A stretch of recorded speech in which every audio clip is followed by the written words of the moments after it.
Hello, John Bloodworth Gentleman Crafter here with a quick look at the QuiltGenius Design Toolkit from C&T Publishing. I recently got this book and I was very impressed, so I wanted to share with you my first impressions of this.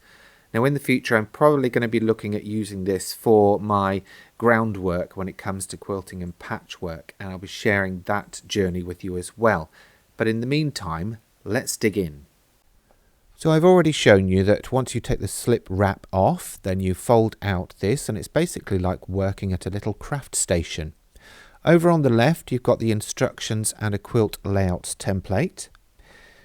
In the instructions you will see it explains what comes in the kit, including the 3 types of graph paper, and you get various different quantities of each, and they are replaceable. It also talks you through the quilt layout stencil, which I'll show you in detail in a minute. You've then got some information on the different grids and quilt size dimensions, together with the layout stencils, borders and rows stencils, and also the basic shape stencils. Again, I'll show you those in just a minute. You've also got information on different types of layouts that can be made using a combination of the shapes from those stencils, together with some tips, tricks and helpful hints. Just enough to get you started and spark your imagination, which I think is perfect. Now, I mentioned that quilt layout stencil.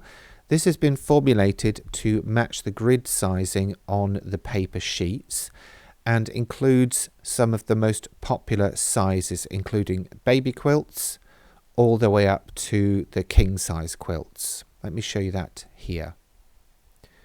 So you can see it's already labelled as well, so you know what it is, and it's labelled in inches as well.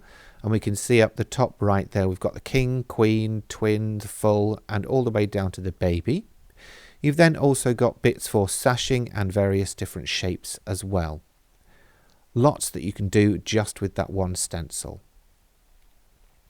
Then over on the right you've got the 4 additional stencils, one of which has a ruler down the edge as well. So we have basic shapes, borders and rows, and also isometric shapes that you'll work in conjunction with the gridded or isometric paper pad. Let's take a look at the basic shapes first of all. So here we have circles, half circles, drunkard's path, quarter square triangles, half square triangles and squares. And you can see the shapes that come on the second stencil there as well, all of which can be combined to make various different patch styles or indeed blocks. So to go with those we have the borders and rows, which I'll show you in a second once I get these back in, and the isometric shapes. Again, in that instruction book that's over on the left hand side we have examples of how to combine these, but combine this with the internet and the sky is the limit. So we've got borders and rows there, and also isometric shapes including hexes, triangles, kites, diamonds and stars.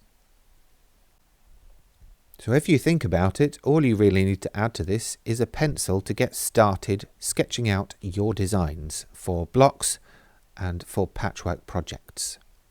Now in the paper pad you've got 30 sheets of squared paper, 15 sheets of on-point 1/4 inch diagonal square grids, and 15 sheets of the 1/4 inch isometric grid sheets. You can get replacements for those and they just slip in and out of that back cover area. So that's it in a nutshell. I'll obviously be using it for various different layout projects that I'll probably then end up cutting on my scan and cut and then sewing with my brother's sewing machine.